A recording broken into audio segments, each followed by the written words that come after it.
Hey, everyone, and welcome back to another episode of A Pretty Little Podcast. I'm Allie Violet Vixen Commissaro. Back with us is my crowd surfing co host, Jamie Reed. Welcome back. Hi, I am so excited to be back. I took a few months off from a little bit of everything, so I'm just really excited to be back, and you guys will be seeing a lot more of me. Tonight, we welcome back frontman of Riding with Killers and guitarist of the legendary band Taproot, Taylor Roberts. If that's not enough, he brought along his friends from Autumn Academy, who he recently shared stages with. We are excited to catch up, hear about current projects, live performances, and tales from the road right now with Taylor Roberts and the guys of Autumn Academy. Hey. Hi. How's it going? What's up, everybody? So, how are you guys all doing tonight? Is everybody getting hit by the snow like crazy? Because I know we're in PA. I'm not used to this amount of snow, and we're getting like hit. How much do you have? We got slammed. Yeah. 15 inches altogether, but it's like ice inches. It was definitely above average on the snow. It's a terrible joke I'm trying to make. You're trying to do that? It's respectable. No, we got like a good 3 feet, 4 feet in my front yard right now. There's a lot. Yeah, there's a lot. I wish I had prepped for it because I do have a shed. I do have a sled somewhere in my shed, and like the whole area next to my house is just like a sheet of ice. But I think getting out to the shed would be a whole like experience. You got a shovel. That's a whole adventure on itself. So I'm so excited to hear about what everybody's got going on. I guess first let's start with Taylor. You have shared stages and toured with so many different people. What makes Autumn Academy so special? Because I can just tell with your posts and just the way that you always speak of them. Well, for one, Brandon is a really good kisser. He's actually the best kisser. No, they're just they are such genuine dudes, and I met them when I was filling in for 12 Stones on bass, and I ended up like going to get coffee with them in South Dakota, and that was the first time because like the whole like they did a good bit of the run with us, but I was still learning bass parts. Like I literally jumped on the road with 12 Stones after like 3 days notice to learn like 15, 16 songs. And so most of the time, like I was just in the dressing room or in the van, like playing bass. And like that was like the first time I really got to hang out. And I felt awful because our mutual friend Jesse was like, you got to check these guys out. You got to see them.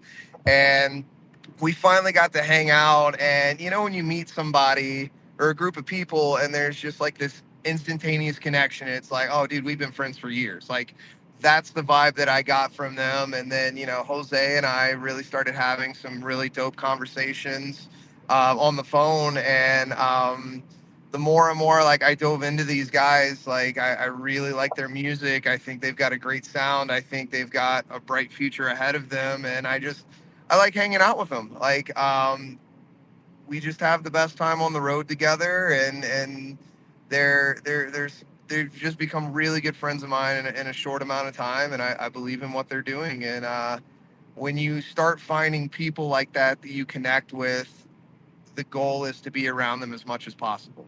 And that's how we are where we are, you know. And anytime I have runs, you know, in the future, like they're going to be one of the first phone calls that I make because I like being on the road with them. Thank you. You're such a sweetheart. We love you, man. Love you guys too. So since he said how he met you guys, how did you guys meet and come together as a band? That's for you, Autumn Academy. Yeah, that's for you guys. Yeah, man. So where to start? It was we initially didn't have Jose. It was me and the bass player. We were in a separate band, and as people grow through their early, late teens, early 20s and stuff, people figure out who they are. People came and went.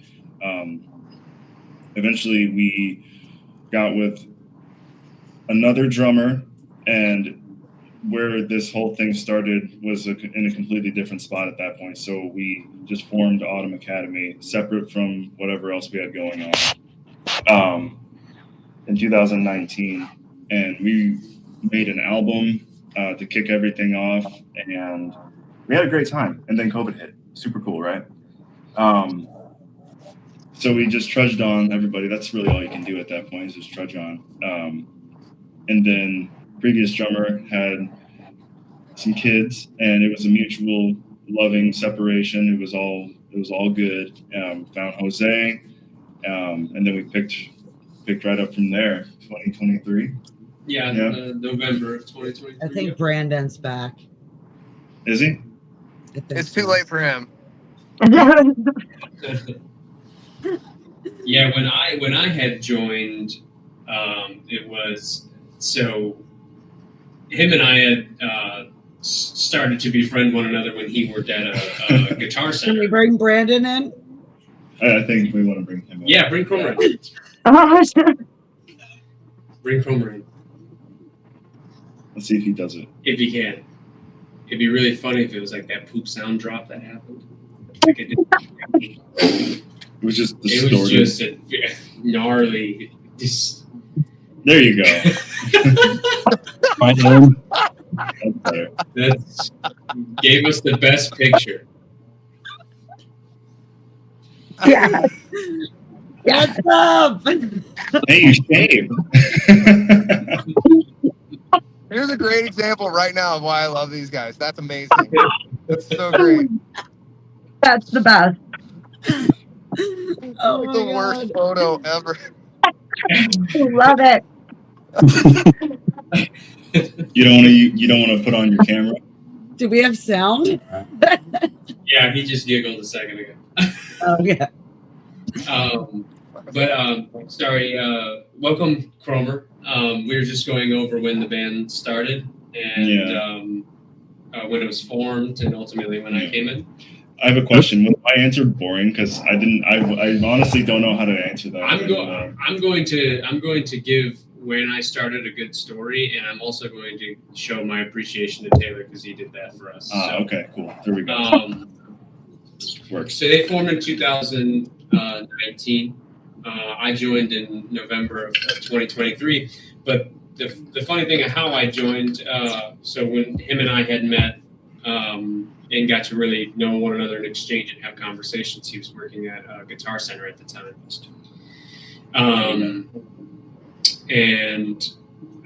So like, I think it was, I want to say it was like 8 years before 2023, maybe 7 years, maybe somewhere around there. I had messaged him because I knew they needed a drummer. It would have been sometime before that. Maybe. Where'd he go? Maybe less. No way. But it was. I messaged him and asked if they needed a drummer, and that I wanted to jam and kind of see if I could get it. And at the time, they had found Andrew was the former drummer before me. So huge full circle, as time goes on in 2023, I end up joining. I was just like, man, do you remember when I messaged you? And he didn't remember at all that I had messaged him to ask about joining. It was just really funny because it became full circle for me. I had listened to the music then. We had mutual friends who were in the band at the time. And that's how we kind of gelled, me and Brandon. We just had that mutual friend that was their drummer of their other band. And when he passed, we just had some long conversations in Guitar Center. But it was cool. It was cool. I'm super grateful. I get to play with, two of the best friends that I could ask for in a band, brothers. Camaraderie I've never had in a band prior. So yeah, and as far as Taylor goes, meeting Taylor, we were on tour with Smile Empty Soul at the time, and he was on tour with 12 Stones, and we had some crossing. But with Taylor, it was just, we went to go get that coffee. Where were we at? Scooters? I think we went to Scooters. We tried 2 different places, I think, and then one was closed, and then we went to another one. Yeah. Something like that. But, wait, what is Scooters? Is Scooters Scooters is good. Scooters rock, man. Great coffee spot. Oh, yeah. I was thinking it was like Hooters. No, it's a coffee place. No. What a wild place to go during an off time but yeah, it was really cool. Taylor's definitely been one of the coolest people we've got to meet while on tour with other bands. There's not a lot of times, I'm sure even Brandon maybe can attest to this, where going on tour, you get to really hang out with the bands that you're on tour with all the time. There's, just from either prep or, just kind of staying away from that stage presence. So that way when you get to it, you can let it all out. When you're away from all of that, and then you can be with these bands that you're on tour with, it was just really instantaneous, connection, like Taylor said. So much appreciative that he even took the time out, that he still even thought of us going forward, and exchanging that contact info. There's just a lot of love. It's just another brother of ours. I couldn't ask for a better a person to be, backing us up when we go out there and try to push ourselves further and get into people's faces. It's definitely a good spine for that, Taylor and Adam, both of you. I've gotten to be getting close to Adam and learning from him and learning from them. That's most importantly, that's the biggest thing we take from this too. Aside from the friendship and everything, we always want to keep that and hold that close. The learning and picking their brains and understanding what that next level could be like and how to get there, and having that push in the back from them is just, super appreciative and grateful for it. Hey, if you're gonna learn, you might as well learn from the best. Like that's right. Exactly. So I want to hear moments from the road, because you guys look like you guys were just having so much fun. We had a really bad one the last night. I locked the keys in the van. Oh, how our friend, our friend had to literally break into their van to get their key. That was badass. I was super surprised. Yeah, from my perspective, she was like, "You got a coat hanger," and then she jumped in. It was so funny how it happened. It wasn't funny, but it was convenient how it happened. How quick did he get in it? What was that? How quick did he get in it? How quick did he? Oh, it was under 2 minutes. She got in like 45 seconds. It was wild. It was wild. She got in. So that's great. And you know what's funny about that? She is a mom of, I think, 4, and that was her first night out in like 6 or 7 months. So like, we kind of got lucky that she came to the show, and she used that as her night to get away. And a mom of 4, that explains it. Yeah. Oh yeah, that's why she could unlock the car. Yeah. Moms of 4, they. Yeah. Moms in general. The person who put the show together was like he's about to call AAA to get a locksmith to go. Oh no, you just gotta find a stalker mom. She knows what to do. Then he finds out, as well as we find out at the same time, that his AAA insurance is canceled, and had canceled a year before. So a year before. That's what his card said. Card said, his insurance card, and then so Brandon goes out there. He's like, anybody know how to break into a van? She was just standing there. She was like, I do. She was like, do you have a hanger? And Adam was like loading up gear in the van. And Adam was like, I have a hanger. And I was like, all right, let's go. And then, boom, a minute later, we're in. I was so happy. Brilliant. You know what annoys me about AAA? They don't tell you that they only give you 1 free tow. So, like, I'll try to like really wait till like an emergency that like I can't get anybody's help with, and I end up never using my toe. Is it like an infinite distance? Or is it just No, it's within a certain amount of distance. Oh, that's terrible. Only one? Yeah, but I feel like I don't know. Like I'd give them looking hell if it into was it, one. like you get that one toe, and yeah, that does save you like probably like $60 because I do have a mechanic Yeah. close. But not if you don't use it. You're right, Yeah, that's what I'm saying. I mean, I don't know. I'm always like nervous to use it, or like, will they judge me? You Will gotta they use judge me it. for not knowing anything about cars? I don't know. Well, you might as well use it if you pay for it, right? Yeah, definitely. Mhm. Taylor, what things have you experienced on the road with fun things with vans breaking down or Oh, well, shit. So, speaking of vans and the last time we were on the road, so the last show that we did, so I had this big, beautiful van that I had purchased last year, and it got totaled out on the 12 Stones run. No less. Hilarious. So I had to rent a van, right? A 15-passenger van for this run. So basically, what I ended up doing, because we got no sleep the last day of the tour, of course, and we headlined that night. Well, we packed up immediately. Or no, we didn't headline that night. Wilbur's was kind enough to switch with us because as soon as the show was over, Adam and I left from Evansville, Indiana, and I think we lose an hour too coming back from Eastern or to Central to Eastern time. So I literally had to drive from midnight to Columbus, which was like 5 hours. And then I had to drive back to Detroit immediately after that, which was 3.5 hours. And in the midst of that, had to unload all of Adam's drums, put the seats back in the van, reload all of my gear, drive 3.5 hours to Detroit, unload all of that gear, get it cleaned up, and then I had to return the van by noon. And I got it to them by like 9:45, 10 o'clock the next morning. So like we literally did like a 9.5 hour drive immediately after the show. And I didn't die, so I guess we did okay. I would totally not been able to do that. I'm a terrible, tired person. Yeah. At night. Yeah. Did you get some scooters to help you along? It was either that or the van rental went from $300 to $750. So I was like, I'm motivated. I'm gonna make this happen. Yeah, motivation. I'm poor. well, Money's the motivator. I had just noticed recently that you travel with your company and it's rock and roll painting, right? Yes.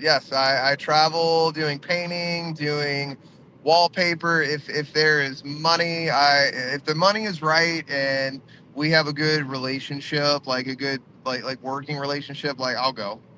Like I've worked all over the I've done work in the Bahamas with like applying vinyl. I've done weirdly a bunch of wallpaper gigs in Louisville, Kentucky. Don't know why. And for anybody that doesn't know, this isn't like your average wallpaper. It is exactly like what the name is. This is rock and roll. This is like extravagant, like home makeover shit. Like crazy. I was telling Jamie earlier, there's definitely going to be telltale signs if I win the lottery or come into money out of nowhere. Like, I'm definitely flying you in to do a pretty little podcast studio. Yeah. And then I'm definitely getting a bunch of chihuahuas. All the chihuahuas. All the chihuahuas. Amazing. A very loud household. And speaking of tour stories, I want to tell you another one, especially since I'm here with Mr. Jared Montag. So we were playing, we were doing Sick New World in 2024, and super awesome setup. I mean, like we were playing with System of a Down, Slipknot, A Perfect Circle, Danny Elfman, Helmet. I think Sleep Token was there. I'm not a huge fan, but they were there. It just like every band known to man was at Mhm. that show. Well, I ended up noticing that our dressing room was right next to Kitty's. And of course, when I was a young lad growing up, and I got to see Kitty for the first time, I think I was like 14, 15. And you're going through puberty and all that, and you're feeling all these funny feelings, your body's changing. Well, then I see like four insanely gorgeous women just playing the most awesome metal. And so, like, of course, I developed crushes on all of them, as Oh yeah. every young man in the metal and rock world should, or you know what I'm saying. Like, and if you're not, something's wrong with you. And so I tell Jared the story. I'm like, bro, I used to have a huge. I was like, I probably still have a crush on him, but like, I used to have a crush on him way back in the day. And he's like, oh, that's cool, man. You want to meet him? And I was like, no. And then he just fucking drags me over there. And like, I swear to God, I went mute, deaf and dumb in about two Oh seconds yeah. flat. And like, I, I was so awkward and weird. I was like, it's nice to meet you. And like, I didn't know what I was doing. And then fast forward like 2 hours in the day had gone by, and I'm going to get coffee with Macy backstage, and Mercedes and her husband walks out, the drummer. And then I proceeded to have like a 40-minute conversation with Mercedes, and like, she is one of the most down to earth people I've ever met. And just got to form a really cool friendship with them. And like, we kept in touch on like Instagram and stuff. And now, like, anytime we've gotten to play shows with them after, like, we all try to meet up and hang out. But it was so funny at how quickly I folded when he was like, just go meet him. And I was like, no, dude, I really don't. But Here in the headlight. it's so cool that it turned into, a budding friendship. And that's probably one of my favorite things that's happened being on the road with those guys. And just period, like, getting to, to piggyback off of that, like, starting to meet all these people that like I grew up listening to, and then they turn out to not be assholes. Like, that's one of the biggest things. Is a lot. I am lucky in that a lot of my heroes have not been dicks, and being with Taproot has afforded me the ability to start to meet these people. And another story, and then I'll let other people jam. But we had done what's Taste of Madison? That's the Madison one. Taste of Madison. One of I the don't know about coolest everybody else, but I can festivals. listen to his Oh stories my all night. God. Taste of Madison was so dope. And you know, I noticed, I was like, I think that's Matt from Mudvayne, but I didn't want to say anything. And because I see this guy looming around, hanging out, and I'm like, I'm pretty sure that's him. But I'm pretty reserved. I'm not gonna go run up and be like, oh, blah blah blah blah. Well, I'm just minding my own business, and then I hear, well, I've toured with Taproot before, but I haven't met you yet. And then I turn around, and it's Matt from Mudvayne. And then he proceeds to have a conversation with me for like 15, 20 minutes. And like, I cried after that, because I'm like, one of the dudes that like helped shape my childhood just like started a conversation with me, didn't try to clock me. He wasn't like, all right, kid, blah, blah, blah. Like, he was genuinely interested in our conversation. And in a band like Mudvayne, like, I didn't know that you could do that with music, like with the makeup, with the heaviness, this, that, and the other. And I got made fun of a lot growing up because of my left eye. Had reconstructive surgeries, and I was always the butt of the joke. Had all the crazy fun names: One-Eyed Willie, One-Eyed Jack, blah blah blah blah. And Mudvayne was one of those bands that made me feel like I wasn't a freak, like I wasn't this disgusting thing, or I wasn't this horrible, disfigured, blah blah blah blah. And for someone who made me feel comfort as a kid to give me that as an adult, just through a simple conversation, like, I think it's really beautiful. And that's one of my favorite things about this. And it's like what Jose said, like, that's the best part about getting on tour is you get to start meeting some of these people, and you get to form relationships with people that you might not have if you weren't on the road. And that's why this is such a special industry, and it's why if you stick around long enough, it starts to feel like you're coming back to summer camp and you're seeing all your old friends, and it really is one big beautiful community. Big That's time. awesome. Good time. Man, I wish I had like some kind of musical skill, because like you guys look like you like Hold on, you guys hold are on. like winning I gotta with it, stop you because there. you guys look like you guys are having so much fun while Allie, you're out and about and just enjoying every minute. Allie, you do have musical skill. That's You right. do. You That's do. right. That's the thing. He's All right. it is spending time. If you were to go out and buy an 100%. acoustic guitar tomorrow and you just spent 15 minutes with it every day, even if you're watching TV, doing whatever, Yep. you can do whatever you want. You have that inside of you. So, Yeah. so do not for 1 second think that you do not have that inside of you, because you do. We all do. If I practiced really hard, Sorry, I'll give it when like you a heard that, I was like, no, I 180. have to correct her. I have to. Well, You got I'm learning the that fire piano at inside you. 46. Nice. So, yeah. I've What? So, literally Let's played one of go. those That's like awesome. triangle Good things. instrument. yes, I have an electric Jamie, piano and I'm learning how to play it. That's awesome. So, Jamie, Love I'm it. going to interview you real fast. What artist made you pick up the piano, and what is a song that you aspire to learn after you've kind of gotten your bearings with piano? Tori Amos. 100% Tori Amos is the most Let's go. amazing piano player on the planet. I've seen her live. She can literally play 2 different pianos with her hand. She's phenomenal. She has been an inspiration like throughout my entire life. I've listened to her since I was in middle school. And I would love to be able to play anything by her, but I would love to be able to play Cornflake Girl.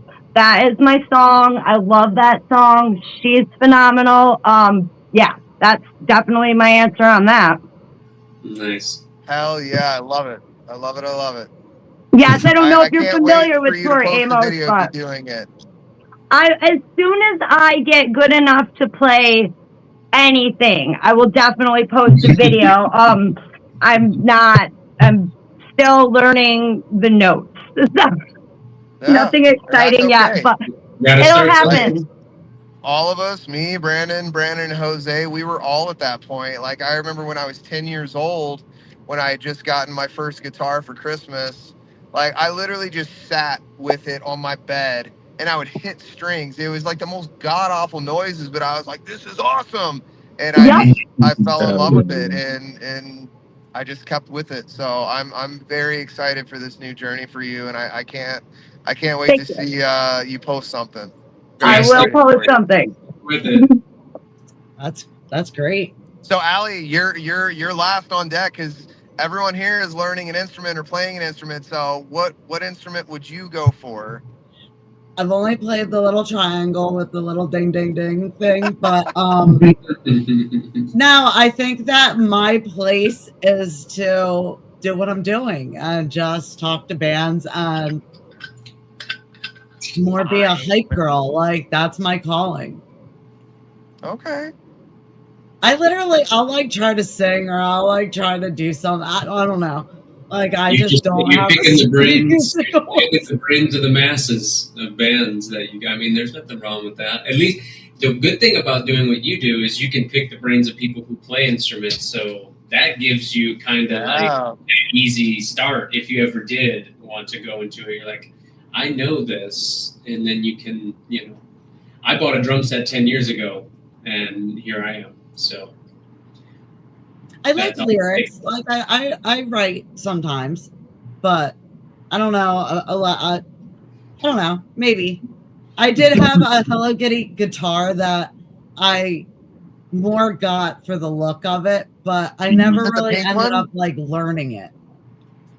Was it the pink Hello Kitty guitar? Mm-hmm. I totally had the same one. It's such a goodie. It was a great It was guitar. more like art for me, though. It just kind of sat there. I put it on every once in a while. So my It's a running statement. joke when I would play that guitar with my old band Catharsis, we had a song called Poison, and it was just like 16th double bass, like just crazy heavy the whole way through. Like it was one of those songs that like would tire my forearms out because it's such crazy picking patterns and syncopated like chug riffs. But I would only play that song on the Hello Kitty guitar just to trip people out. That's the only It's appropriate so guitar. awesome. Do you have any pictures or videos with you using that guitar? Oh yeah, they're on my page for sure. Oh, that's You'd awesome. you'd have to go back about 10 years, but it's there. Okay, It's there. I'll find it. I love it. So, Autumn Academy, I want to ask, who are some of your influences? Ooh, oh man. Since we're talking about when we first picked up an instrument, I started playing when I was 11, and I listened to so much Ozzy and Metallica, and it went off into Green Day and 3 Days Grace. So many bands shaped my music taste. What do you have? Wow. Inspirations. I have two different categories of inspiration. I have inspiration for I have inspiration for my vibe, and then I have inspiration for my instrument. Like who inspired me to play the instrument?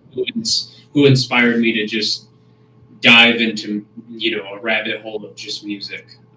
So I think for the instrument's sake, I had watched this drummer around 10 years ago when I bought my drum set. His name was, I think it's I don't know how to pronounce it entirely because he spells it different, but his name is Eric Imprada. He's the drummer of, I can't even think of the name of his band. Fever 333?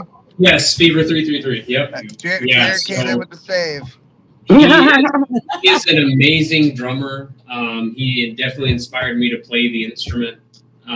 From that point on, I just gained more inspiration from other drummers when looking back on the music that I've listened to, like Dave Grohl and Neil Peart and all of these amazing drummers. Danny Carey. He's probably to me, he's the best drummer ever. Oh yeah. He's the best drummer ever to me. Oh yeah. If there's anybody ahead of him, it's Neil Peart, of course. But and then as far as music goes, my inspiration for music, I don't really have a one artist. I'm an old soul, so I don't really listen to current music. I listen to 50s, 60s, 70s, 80s, and 90s. A lot of funk, a lot of pop in those times, a lot of classic rock, a lot of folk music, so I really don't even listen to modern. You could probably ask me several band names of modern music and I wouldn't even know who they are or know a song. I do listen to some current, within the last 10 years or so, but most of my, what gels with me is old music. It's kind of just where I sit. I mean, I have a 8.5 hour long playlist of stuff from all those decades where that's just on repeat. If I'm not listening to that album by Till Lindemann, Taylor. Yeah. Yeah. Isn't that record a masterpiece? Yeah, it's fucking great, honestly. It's insane how good that record is. I redact most modern music that I have. That one's definitely the one I've been listening to the most. But other than that, I listen to old music. That's just kind of where I gel. Would you believe I've probably listened to that record 100 times, and that's I've been doing the same. I've been doing the fucking same. I literally put that record on and I will paint all day, and it's I can't skip a single song, even though some of my favorite songs are riddled throughout the record. But it's like a treat when you make it to those songs, man. I mean, it is great. It is great. And by the way, Jamie, Allie, if you haven't listened to Till Lindemann's Song of 2025, oh my God. Yeah, it is great. Oh my God, I'm gonna have to check that out if y'all are making a big deal about it. Yeah, Definitely. It's so good. Cromer, inspiration. So, Autumn Academy, how would you describe your sound to someone that has never heard you before? Can we get Cromer's inspiration? Is he answering? Yeah. I'm still thinking Are on you it. I got so many. I don't even know what my biggest one would be. Give us it. Who'd you listen most to? Wait, what's up, Brendan? Who'd you listen most to in high school? Probably Offspring or Avenged Sevenfold. Yeah. Probably those two. Good choices. Yeah, I just I don't know. I played Guitar Hero and I really wanted to play music, and then it started picking up everything and listening to everything. That's funny you said Guitar Hero, because I was gonna throw that out earlier, but then I was like, no, I can't say that, especially to Taylor. He's a professional guitarist, but I am. There's a lot of people who play that game that get a lot of inspiration. It helps a lot of people want to pick up a guitar and There was a lot of good music on Guitar Hero. I'm good at Guitar Hero. I got it with that. I'm good at that game. Oh my God, we need a tournament. Allie, back to your question. How would you describe your sound? Yep. And whatever's fun, that's the sound. We try not to put ourselves in a box. We've looked at other bands and how other people approach music sometimes, and it can feel a little restrictive. They say, no, we can't do that because it's not metal enough, it's not heavy enough, the tuning isn't right, the drums aren't fast enough. And we're like, dude, this is you dance around and make you laugh. That's first and foremost the biggest thing that we want to capture. Whenever we're making a song, is it fun? Is it cool? Does it make you want to dance? Does it make you want to bang your head? But if I had to describe specifically what we've been doing lately, it's more revolves around modern sound, and that's attributed to the producer that we've been working with. Shout out Chris Dawson. He's helped us a lot with forming a really polished sound. We almost describe it as like a dance rock, maybe kind of sometimes. I don't know if that's even the right way to describe it, but we like the ability to dance and bang your head. How about that? I like that. I totally feel that. There's a lot I'm gonna come back because I definitely am going to ask you about some songs, but I want to hop over to Taylor for a second. Vultures. Yeah. Can we talk about this? Because it's a banger and I love it. Vultures is amazing. Great sound. Thank you. I'm just a really sad panda and angry person is what that comes down to. But I was listening to you quite a bit today, and I was really impressed with that. But I was really impressed when I found a nice little 9 Inch Nails cover of "Every Day Is Exactly the Same." Thank you. That is probably my favorite 9 Inch Nails song, and I was like, that is a brilliant cover, by the way. Brilliant. Great job. Yeah, I dig it. I covered that song, and like with me, like I'm not looking to do a cover song to get popular. Mm-hmm. I'm looking to do a cover song because I relate to it or I have an emotional connection. And with that song, I ran the entire gambit of emotions, whether it was anger, frustration, sadness, depression, or goofy or laughing about like I've experienced all of those emotions through that song, and there would be blocks and years of my life where I felt like it was that song, and that's why I wanted to make that the one that I went for, because I feel like most oftentimes people are gonna cover a song that's more upbeat or whatever, and again they're going for the how will this make me popular, and I just wanted to live inside Trent Reznor's mind for a little bit because I absolutely adore him as a songwriter, as a performer, as a film composer. Like I really he has a fantastic career, and he's going to be leaving a beautiful legacy, I feel. And I've just always been drawn to that song. And I wanted to make it more of a rock song versus like, okay, this is an electronic. Like it's got rock elements, but it's more electronic, obviously, because it's Nine Inch Nails. And Yeah. so to have like pumping guitars and to look at all of these samples and whatnot, and then turn them into a real bass line or a real guitar part, you know, versus like a synth. It was fun. It was interesting. It was different, and I'm really glad you enjoyed that one. Like that makes me happy. And as far as vultures, you know, That's a that banger. thank That you. should that you just released that like 2 weeks ago, right? I released a lyric video for it. The song's Okay. been out since like 2023 when I released the record. Okay. Um, but I've never actually given that song like a proper push. Like Adam and I have talked about doing a music video for it.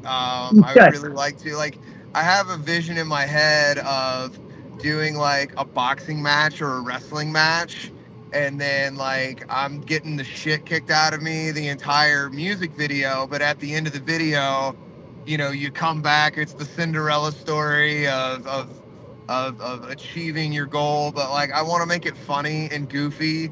Like let's say for an example, like I'm in the ring fighting somebody, and Adam is the referee, and like he trips my opponent, and the opponent's like, "What the fuck?" And Adam's like, "I didn't see shit," you know. Or like there's a part where I tag somebody else in, and I want to make it like one of those old school, goofy, early 2000s fun videos that we remember watching on MTV. And but like that song's basically about just trying to do what you need to do in life, but you have all of these outside opinions and voices that are constantly raining down on you.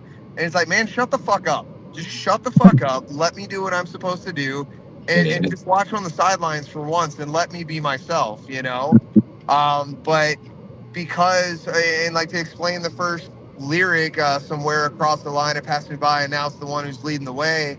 Like, that's me talking about my doubt and my insecurities because of all of these outside voices. Because once you start to listen to the world around you, because everybody's got a different opinion about something, but if you start paying attention to that too intently, it can derail you. It Mhm. can make you lose confidence. It can dissuade you from doing the things that in your heart you might know that you need to do. And that's really what that song was about. It's, you know, like, okay, sure, you know, pick me apart, but like I still have shit to do, you know. And that's really where that song came from, was me just finally being frustrated with everyone having an opinion about what I should do. And it's like, no, I'm gonna do what I know that I should do. So it's really, to break it down more simply, I would say it's a song about self-reliance and betting on yourself at the end of the day. I dig it. I think it's probably one of the heaviest songs I heard out of your whole arsenal of songs. So I was Oh, digging it.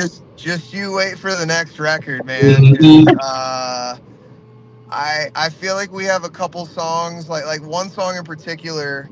It sounds like it could have been a B-side on the first Slipknot record.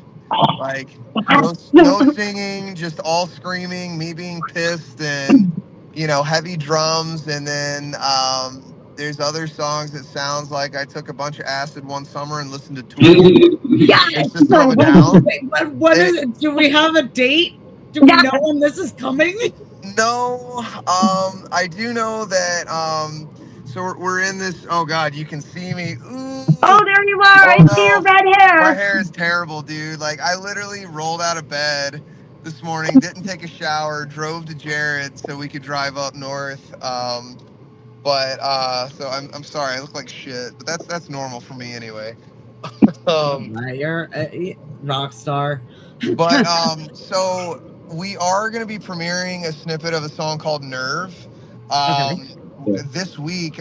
We were supposed to do it last night. We're in this battle of the bands for Welcome to Rockville, and like I honestly kind of don't care if we win. It would be cool if we did, but I'm using it as a means to meet new bands network and do the thing. But we're gonna be playing Nerve as our next entry, so that'll be the closest I get to releasing a song. But I still have to go back to Sweden. At least that's what the plan is for me to finish the record. In Sweden? Yes, yes. Nice. So I sorry, the horn was making crazy noises, but I actually did a month in Gothenburg about a year and a half ago, and we have one studio session left because there's gonna be 14 tracks on the record, and we've been recording it in Sweden, in New Orleans, and around Detroit, and in Buchanan, Michigan. But I really want to finish the record in Sweden because like I just feel like it would add something to it. You know what I mean? But I literally have 4 songs to do vocals for, and like 3 guitar solos, and then it's done. But I've been very meticulous about this record, and I've spent a lot of time. Like this is almost 3 years deep into making this second album, but um, it's because we care about the songs. 2, I'm You're such poor. a fascinating guy. Like, how did you end up like starting it in Sweden? So I had a drummer filling in for me in New Orleans. His name is Sean, one of my favorite people.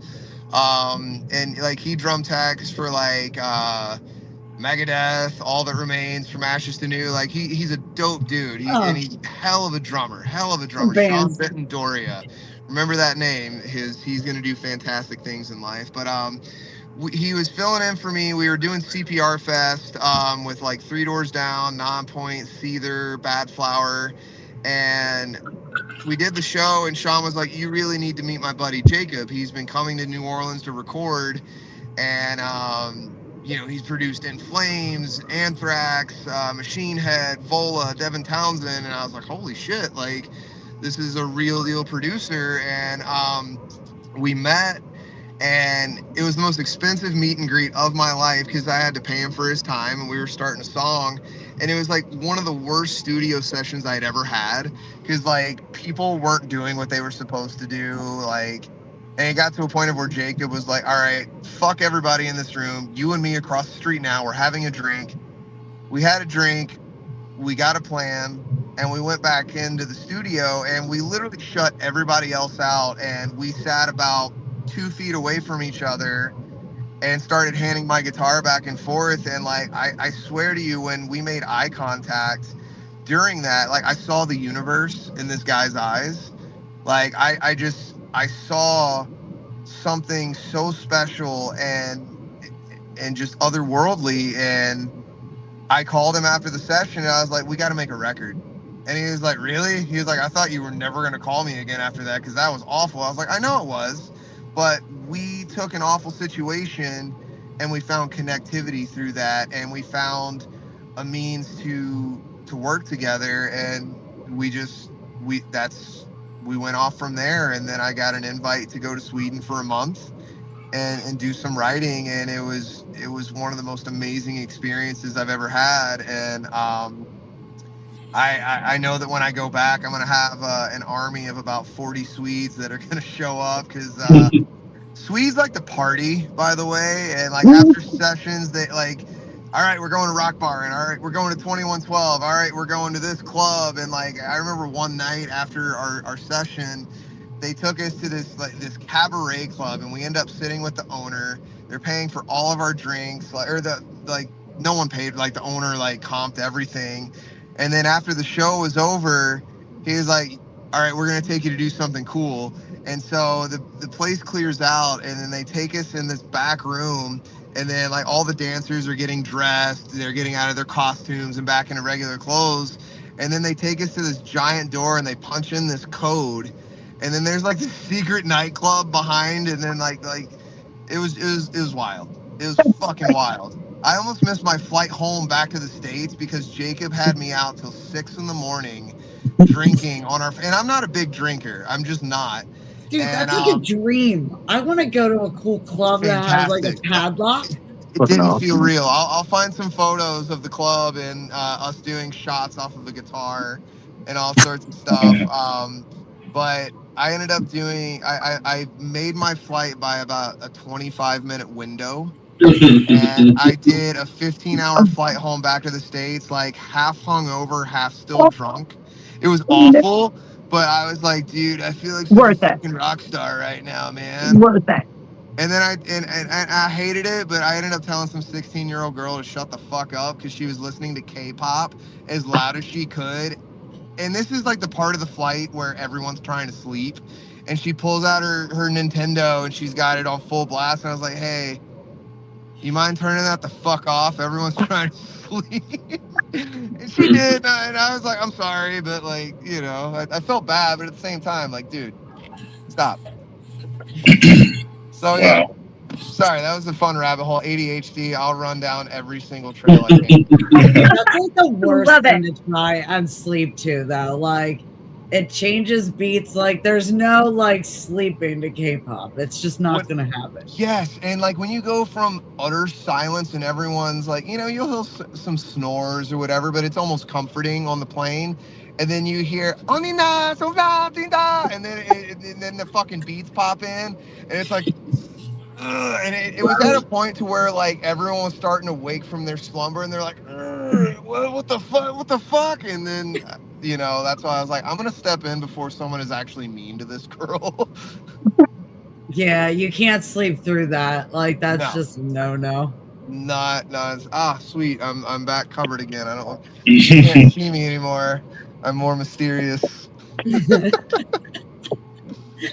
But in yeah, and out. I'm excited to finish the record, and I don't want to just fart it out to the world. You know what I mean? Like I want to have a plan. I want to find the right team to really put this out the right way. You know, I do know that I want to put a single out and start building the right way. But I'm hoping summer, spring, or something, I'll have at least a single to start pushing to say, hey, there's new music, because I'm at the 2.5 year mark of no new music.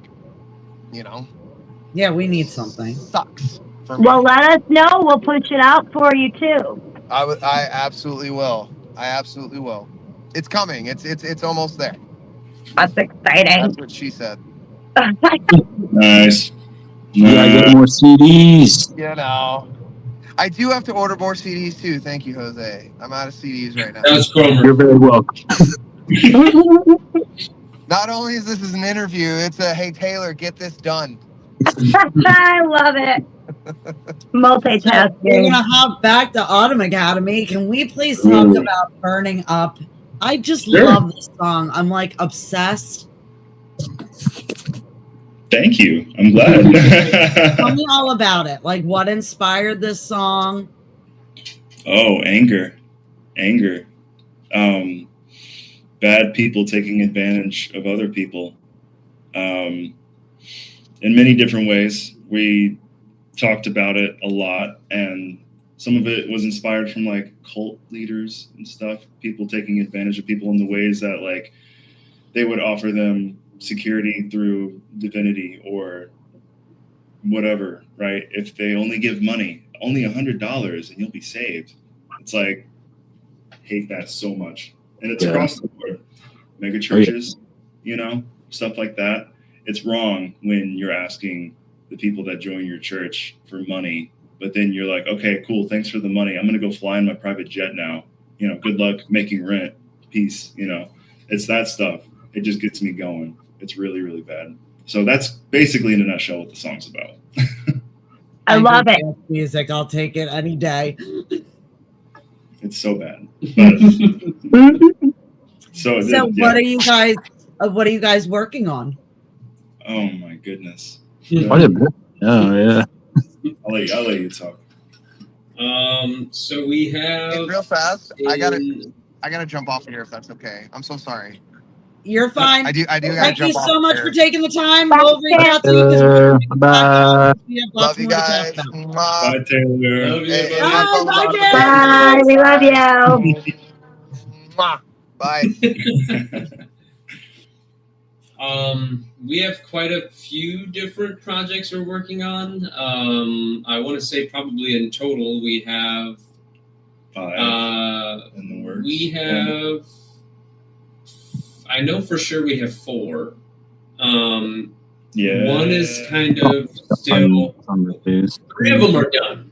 3 of them are for sure done. We're talking about songs. Yeah, songs. Specifically. As far as like mixing, mastering process. So are you planning an EP or are you planning a whole album? That's a really interesting question because, like, a lot of people ask that. Bands normally drop albums, right?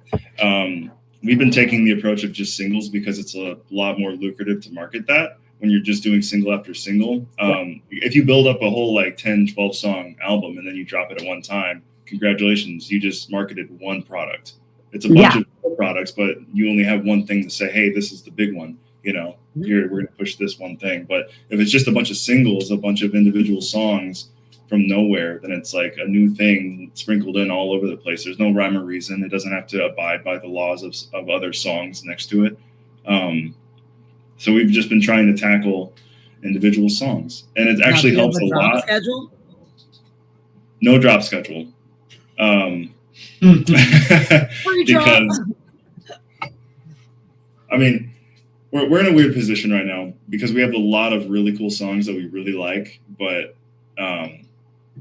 we need to make music videos, market them properly, figure out what marketing properly even means in this world now. Mm-hmm. Back in the day, when we were growing up listening to music and getting into it, it was like, make a cool album, you drop it, people listen to it. If it's good, great. If it's bad, it gets tossed. But, you know, nowadays you have to appeal to TikTok. And then also you have to make different content to Instagram. Make sure you post on YouTube. But how many times a day are you posting? Are you hitting reels or are you just posting like regular videos? It's content like creating, like the struggle is real. 100%. Very much so. It's not. I take I won't post for a week, and I'll like think I'm good. I'm like I've lost like 20 followers. Yeah. It really can hurt you. But yeah, I mean we have two songs we're going to go and record with. His name is Jacob Mooney. He's out of Columbus, Ohio. He's one of Adam Gilbert's good friends, close friends. He's a former drummer of a band called Doobie, but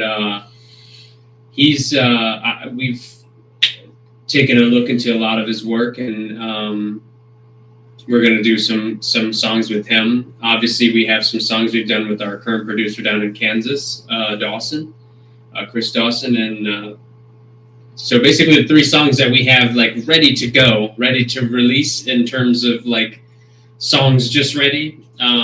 We have 3, and we just got to get the music videos down for those, and then we'll be able to kind of create more of the schedule for the year of 2026. Now, do you have any ideas for music videos? One of them is a 3D animated one that we collectively are doing. I love it. It's actually, I mean, it is wild. It is like. What is this? I can share my screen. Now, do any of you watch anime? I don't. I do not. Watch a little bit here and there. What would you say your favorite anime is? Ooh. Oh my god, I don't even know. I only watched I've been watching a little bit of JoJo's Bizarre Adventure. That's been pretty good. Been really looking at that one a lot. I'm gonna go old school with Death Note. No, Death Note's really good too. Yeah, I love that one. Yeah, the only anime the Dragon Ball Z, but that was growing up. Yeah. Lately, Lately, it's been like what Netflix is redoing. So like Castlevania and Devil May Cry. When they redid Devil May Cry, I thought that was absolutely amazing. Other than that, I don't really watch as much anime. Yeah. Not too much. Yeah, but the music video that we're talking about, it's not anime, it's animated, like 3D animation. Mm-hmm. It's a lot of like video game like references and like kind of like that old school style, like PlayStation graphics. Okay, are you guys gamers? Yes. Yes. Okay, my son's a gamer, so let's talk about Let's talk about that. What game are you guys into? Oh my god. We've been playing Hunt Showdown. Oh yeah. It's a shooting game. And it is actually very fun though.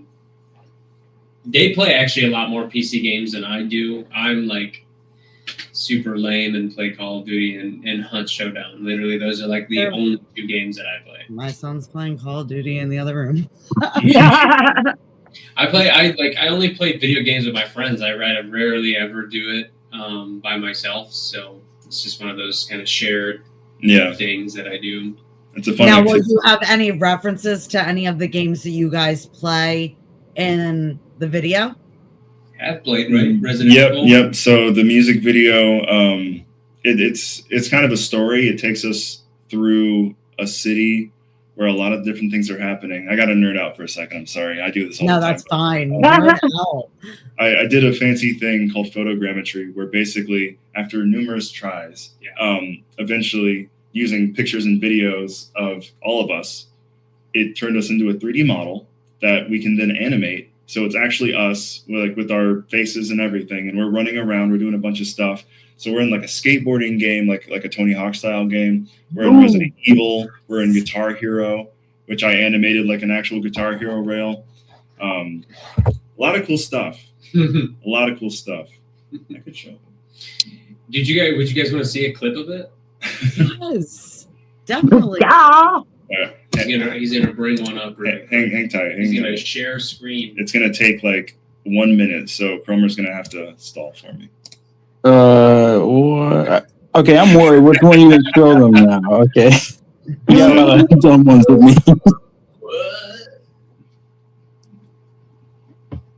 You okay, Jose? Yeah. I was mimicking you for a second. Yikes! Don't show that. Yikes! Yikes! I don't hear any stalling. It's definitely in there. It's got to be somewhere. No, what's that? No. I like how there's a picture of my dog there. His wild face that he's making. I love it. I have a cane Corso, and I have a picture of him when he was younger, and he just looks really wild. This doesn't have any videos, does it? You got the one with like the car select, right? No. Short little 12-second one. I'm just trying to find it in our chat is all. I'm like looking through Now, the when you reference Tony Hawk, just because I was talking to somebody about it the other day, like what Tony Hawk are you referencing? Like the pro skater, like PlayStation games. Okay, okay. That's my shit right there. Does anybody remember on Tony Hawk? I'm not sure which one it was. I know it was on PlayStation 2. That you could be Darth Vader. Pro Skater 2. I remember. You could be Darth Vader. I remember, like, I playing that remember game for hours going. Yeah, they had a lot of wacky characters you can be. Yeah, oh, fun ones. Oh man, I feel like I played that game, like the legit game of it, because I could have just gone around and just like done stuff. I feel like I legitly played that game just for Darth Vader. Wait, I can do this. I bet. If this is crashing and burning right now, you can tell me to stop. But I'm actually pretty. It's fine. You can play around with it, and we'll just talk in between. You can still see us though, right? We're still good. Yeah. Yeah, you're still good. We'll be talking. I'll find it.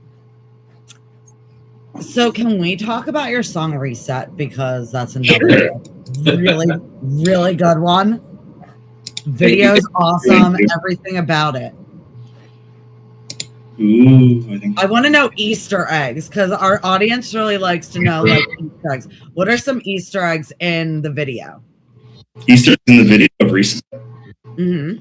Oh, what does it give? What gives the implication that there is one?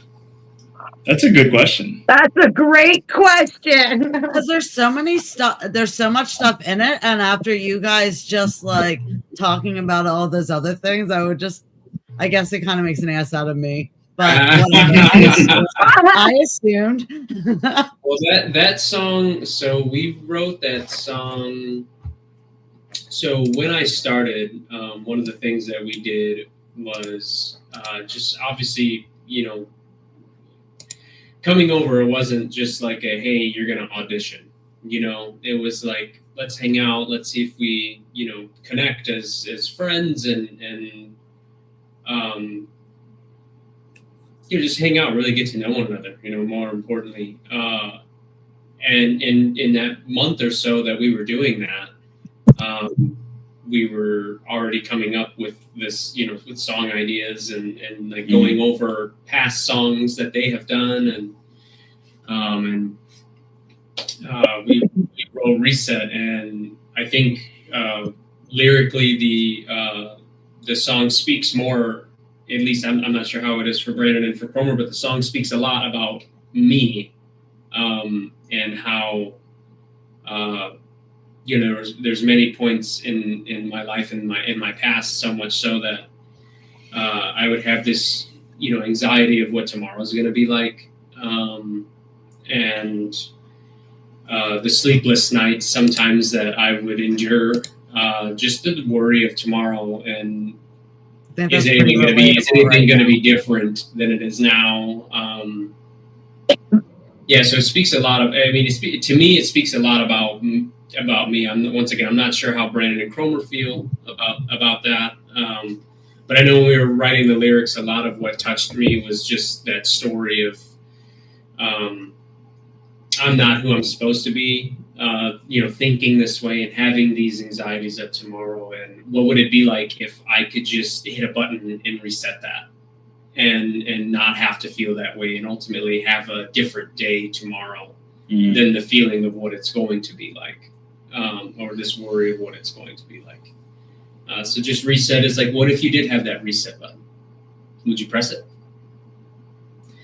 Since that song hits so hard, what was the fan reaction when you guys? Unprecedented, I think.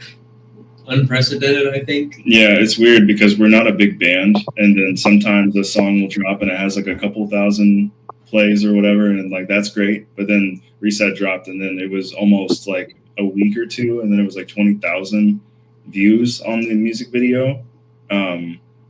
And we barely touched it as far as like pushing it. We posted it a couple times and it just kept going and going and going. It was like a snowball for no reason. And we were like, this is awesome. Yeah.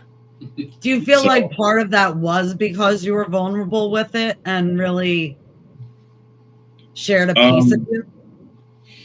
I think in some ways, certainly, but also to fully say that that's possibly why it would be almost discrediting the other songs, because I feel like we put such a big chunk of ourselves in every single song. Right. Like there's not a single song that isn't a very deep part of somewhere in one of us, if not all of us. But I think certainly that's what makes sometimes the best songs. Like just taking a piece of yourself and putting it out there, and it's a vulnerable state, whether it's really good, ugly, whatever, because you connect with that. It's just a human thing. I felt so close to that just because at the time I had joined, and so I had never wrote in the bands that I've been in before. I never wrote music with them. It was always, there was a director in the band that was like, the song needs to sound like this, and so we would play the song to sound like that. It was never really. I'm not going to say that the person never allowed a creative input, but it was like the creative input wasn't as good or seemingly as good as he would think. So it wouldn't be like, I wouldn't be writing music. I would be playing it. Whereas with them, the moment I joined, there was that, your input matters too. And so writing that song was not just speaking to me, but it was also the first song that I ever wrote with a band. And having all that creative input, and so I hold that one close, very close. It's definitely. So how do you guys go about your creative process, like with writing? Unorthodox. It is never the same. Yeah. I feel like it is never the same. Sometimes we take pieces and we sit on them for a while and then come back to it. I mean, there's been songs like I think Burning Up was pretty quick. Yeah. Burning Up was like, we have this point, we want to make it, here's the sound, go. And then it was just like, Burning Up was pretty quick. Same thing with Hatred by Design. Hatred by Design was like, we have this message we're gonna make, here's the sound, just go. I mean, there's been times where he's wrote songs and he's mowing his lawn and he can't get this noise out of his head. So he comes in and he's like, I gotta, and then bam. All the time. I'll be making a sandwich, peanut butter and jelly. Yeah. And then I'm just humming a thing. I'm like, da, da, da, da, da, da, da, da, Absolutely. and I can't, if I can't stop humming it for like an hour, I'm like, okay, I'll just go record it. I don't know. I'll like play it on the piano. I'll find a cool sound. I'll see if I can get some cool chords around it, make a cool drum beat, and then maybe it'll be a thing. Or it more than likely won't. There are so many songs on the back burner that are like, they're fine. They sound like songs, and that's just the doots in my brain, that I put down, and that's okay because it's like a creative outlet, Sometimes we have some cool ones where we're like, yeah, we should do something with this. So, how do you know when a song's done? It's never done. That's the real answer for you. Have we ever made a song where we like finish it, we get to the end, and then we're leaving the session and we're like, there no notes, like we are 100% happy. I wish everything, like it's perfect. I don't think until it's mixed or mastered it ever feels like that. Like I mean, there's one song that we have. It's called Awake. It's unreleased, and it's actually the song for the video he's about to show you, the 3D animation. And that one, I mean, we sat on a solo part for that for what, like 6 months? Yeah, 6 months. I mean, it was 6 to 8 months for sure. We were like, damn, we don't know what we're gonna do. And then the producer's like, what do you think of this? And what do you think of this? And then finally he hits us with this one section, and we're like, saxophone. It's gotta be there. I love saxophone solo in this. There's no rules. It's whatever's cool. Yeah. It was as soon as I heard it, he sent it to me on the phone, and I was listening to it, and he was like, "There's an empty section. I don't know what to do with it. We tried a couple things. What do you think about this?" And I played it, and I was like, "Oh!" I made a stink face. I was like, "Oh!" I was like, "Dang!" That's how you know it's good. If it's stink face, it's good stuff. But yeah, that's definitely becoming a short. I love that. No rules. Like, that's starting it.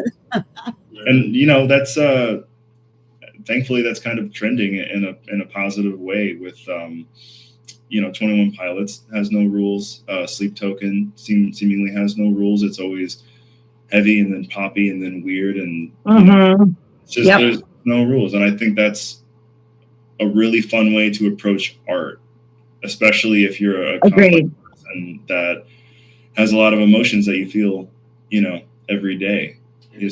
Society, Bad Flower. I mean, big examples of no rules. Oh yeah. Yeah. None. Whatever's fun, whatever makes you feel feelings. Right? The only rule is that you have fun, if there is. So. Did we get the anime working? Yeah, he's got it. I can show you. Yeah. 2 seconds here. Oh man, this is gonna be really funny. What should I show exactly? Should I just show? I would hit her with the Guitar Center. The Guitar Center? Or not the Guitar Center, the Guitar Hero. Sorry. Yeah, let's go. Hit her with the Guitar Hero. We'll just go from here. That's fine. I got to figure out exactly how StreamYard works. Right there. And I hope that sound comes through as well. Let's see. Share screen. Boom. Window. Oh, come on. Sorry. Hold on. It's taking a second. I have to allow StreamYard to access my screen. No problem. And Like, StreamYard. anticipation's building up. I can. How do I do it? Share your screen, it's- yeah. Gotcha. There we go. Oh no. I have to quit and reopen? Oh, well, that's a bummer. Oh no. That's dumb. You might be able to go and open another window. You think I can? Can I? Go ahead, try it. Click on the link and open another window. And if it echoes, we'll just have to go in and edit it out. Yeah. Give me like another 10 seconds. I'm sorry. Okay. This isn't very fun, but this is actually really good because I'm looking forward to getting some feedback on this because I don't think we've ever really shown anybody other than like immediate, family and love. So you haven't played this song live yet? We have, but it's not recorded. It's not uploaded anywhere. What was the fan reaction when you played it live? I think it was good. I think. Everybody cheered. So Uh-oh, what happened to them? Hold on. We're here. Okay, you would have to. I think you have to open another window and share the screen to the window. If we can't do it, we can't do it. But what would you say is your favorite song to play live right now? And that goes out to everyone. Normal, let's start with you. What's your favorite song live? I really like I would say Reset or Cliche. Nice. I feel like those are the two that I jump around the most, especially like the end of Reset, and the end of Cliche. So yeah, I would say those two. Yeah. I think I'm gonna try to quit Chrome real quick because it's being stupid. It wants me to completely close it and then reopen it. Do it. All right, sorry guys. I'm gonna do it. Okay. I'll be right back. Okay.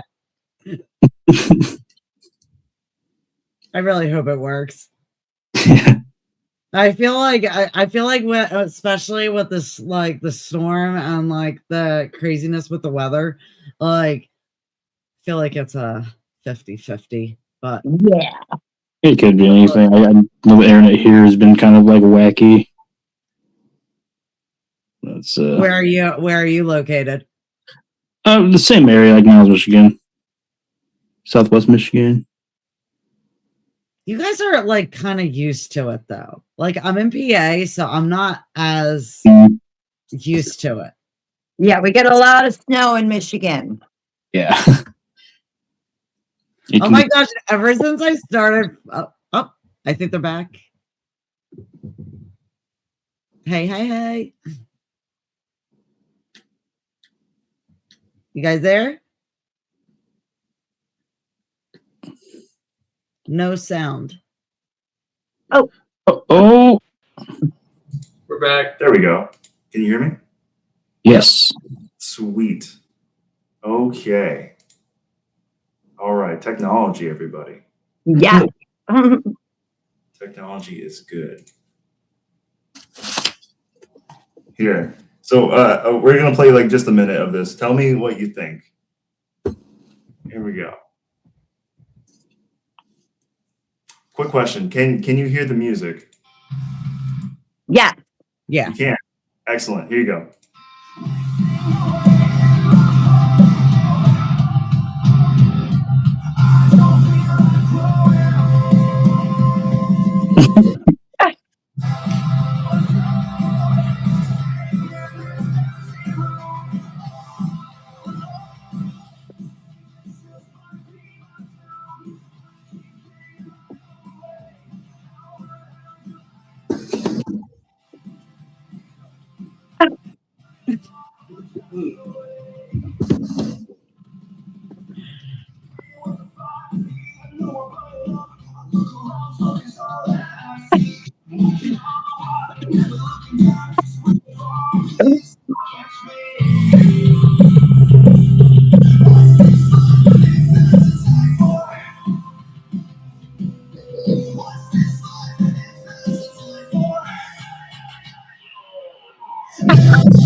Oh my God, I love it too. And oh my God.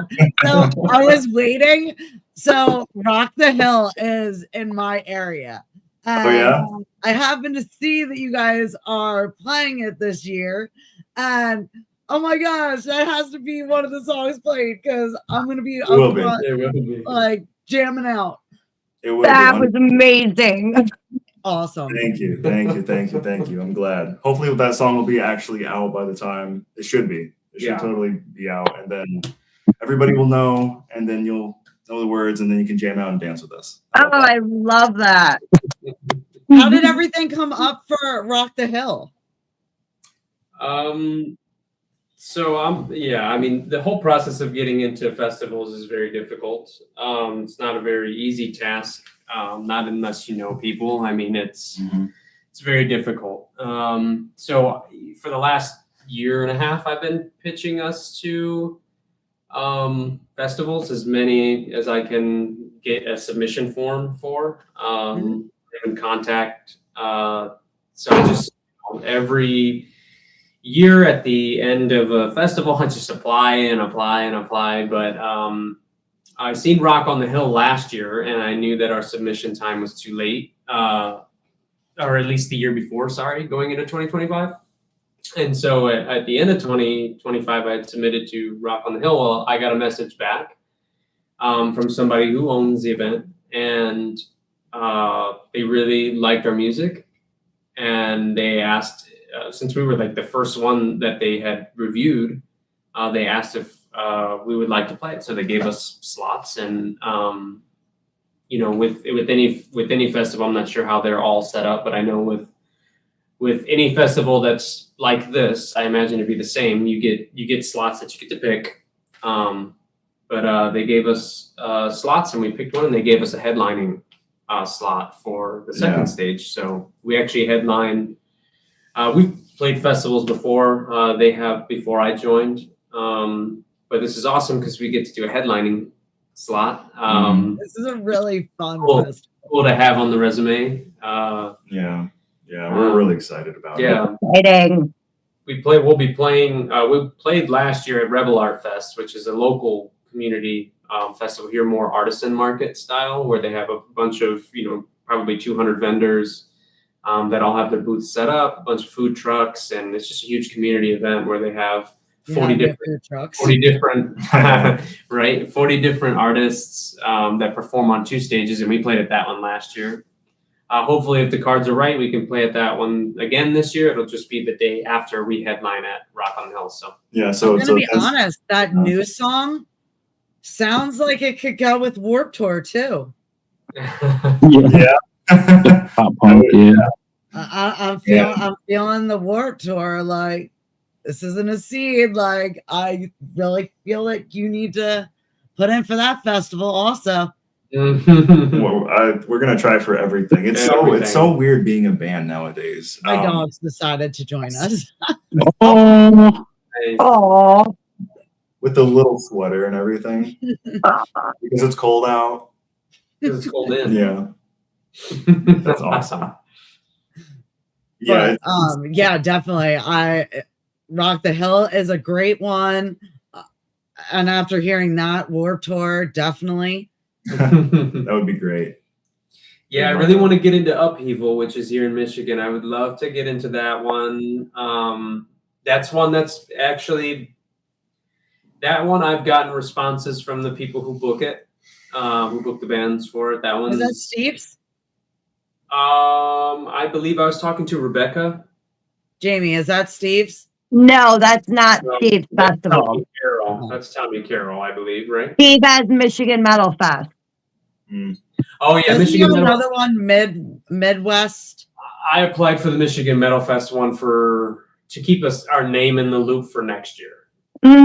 There's Midwest Brutal Fest too. It's also by the same. Yep, that's same. Yep. Yep. That's all Ardent. I think that's all Ardent Entertainment. Yep. Yep. So yeah, which I know Jeff, who I think is co-owner of Ardent Entertainment, and I've known him for some time. But yeah, I've submitted to both of those. I really want to get into Rock Lansing. That would be amazing. Rock Lansing. Yeah, that's a good one. Yeah, there's so many. I mean, there's so many. Yeah, honestly, we would play every festival if we could. 100%. If it was as easy as just sending an email and saying, "Hey, listen to our music, and if you dig it, put us on." Like if it was that easy, Yeah. man, we would be on. We'd be happy to accept any slot on all those festivals. But Well, Jamie and I love to throw bands' names out there. So Feel free to do it. Yeah. We would Absolutely. yeah. It's we have a lot more that we're bringing to the stage this year. yeah, In terms of not just the song, but production value. There'll be an overhaul of how we're going to do everything live. We've already introduced, geysers, smoke machines, vertical, new light bars. So I mean, the production value. We're trying to really just give you more theatric with everything that you get to see live. And have a fun show, most importantly. yeah, fun. Mm-hmm. Love it. amazing. Like I wish all of it for you guys. Like you guys are really. I'm so glad that Taylor started posting about you guys. Yeah. Because the second he did, I was like, it was this band that he keeps going on about, and I started looking it up, and now you're on all my playlists. Thank you. Thank you. Thank you. Yeah, Taylor is such a sweet guy. Yeah. It seems like just a random, like it's basically what he said. It was kind of just plucked out of nowhere. We hung out, we got a coffee, and then it was like we're just friends. Like there's no barrier, there's no like little hurdle that we have to get over. It's just like, okay, you're my dude, I love that. Absolutely Now, love that. where did you guys play at? Like what venues? We're at this place in Sioux Falls, South Dakota. Is that where it was? Okay. Pretty sure it was in Sioux Falls. That was it Sioux that was Falls? later in the tour. Well, because Rapid City was the next night. Was it? Rapid City was the next night. Sioux Falls was the night before. Okay. And yeah, I can't remember. And we were in Sioux Falls. I'm trying to remember the name of the venue. I know it was an Irish pub style venue. It was a really cool. It was a really cool venue. Yeah, the venue was really cool. There was a lot of people there, which was super fun. And we had played already at the start of the tour. We had played in Joliet at the Forge with 12 Stones and Smile. That's a great venue. I love the Forge. Yeah, it was super. It was really cool in there, and the people were really nice too. But yeah, Sioux Falls. That one was. I'm pretty sure. Yeah, and that one we were all there. Kind of. I mean, as normal early as we would be, and we just had a lot of hang time before, so we just started calling. We went and got Paul a coffee too, and we were all out with Taylor, and that's what came up with Paul's nickname for us, Pumpkin Paul, because he likes his. I'd love to get you guys over to PA, New Jersey. Coffee. You said there's a guy in New Jersey? I said we would love to get you over to PA and Jersey over here. Oh, yeah, that'd be awesome. I mean, I know now, we haven't. What's the furthest that you've traveled so far? Texas. Oh, so you've made the distance. Yeah, that's the furthest. I would love to do a tour all the way out west. In the Fornia. In the Fornia. In the California area. That'd be awesome. It would be pretty fun. Now, is there a certain venue that you would like to play? Whiskey. All day. Whiskey. Of course. For me, I mean, that's historic. Like, it's, might not be as hyped up as it used to be in the 80s and 90s, but playing at the Whiskey is, I mean, it's on Hollywood Boulevard, isn't it? I think so. That's the only one I know of, so. That's where that's American Satan. Let's go. Whiskey go. Well, if you make it out that way, Francesca from Fatalist, she is opening a venue called In the Pink, and it's very kind of DIY vibe, but it gives artists a chance to kind of connect with new followers, and they're doing all this fun stuff over there. So definitely check it out, because she's always looking for bands that are amazing. Nice. That'd be Hey great. guys, I have to cut my part of this a little bit short because my day job happens very early in the morning, and I'm an old lady, and I'm going to need to go to bed soon. Yeah, we can actually start wrapping it up. But I definitely let us know every single thing that you're dropping, and I just can't even wait for the new song to drop, because that was exciting. And that video is killer. Thank you. Thank you. For anybody that's watching, all their information is going at the bottom of the screen. Make sure you follow them. And guys, thank you so much for taking the time and hopping on with us and just chatting. It's been fun. Yeah, thanks for taking the chance and chatting with us. Thank you. It's been on, and Taylor, and we'll definitely have you back on. Oh, absolutely. We'll do that. We'll do it. Yeah, definitely. Yeah. We would love to. To everyone that's been watching, thank you so much. See you next week.